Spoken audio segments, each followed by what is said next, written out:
लाडकी बहीण योजना म्हणजे महिलांचा अपमान, सरकार विरोधात हक्कभंग आणणार, विजय वडेट्टीवारांची विधानसभेत माहिती. नाराज मानसिकतेतून विरोधकांची टीका, सरकारचं उत्तर.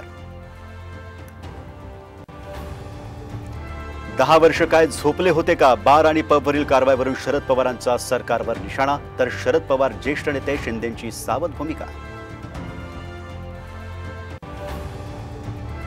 राज्यात सर्व धर्मियांसाठी मुख्यमंत्री तीर्थदर्शन योजना लागू, मुख्यमंत्री एकनाथ शिंदेंचा मोठा निर्णय.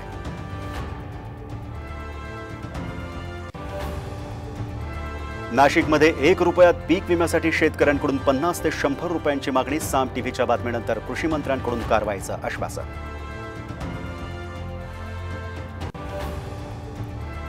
दहा दिवसात आरक्षणाबाबत मोठी ब्रेकिंग बातमी मिळणार, ओबीसींच्या आरक्षणाला धक्का न लावता मराठा समाजाला न्याय मिळणार, अब्दुल सत्तारांचं सूचक विधान.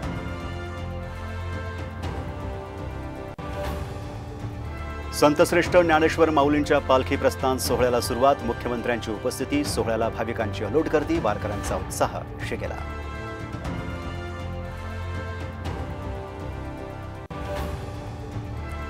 T20 वर्ल्ड कप फायनलमध्ये भारत आणि दक्षिण आफ्रिका भिडणार, भारताला वर्ल्ड कप विजयाची संधी, रोहित आणि विराटच्या कामगिरीकडे लक्ष.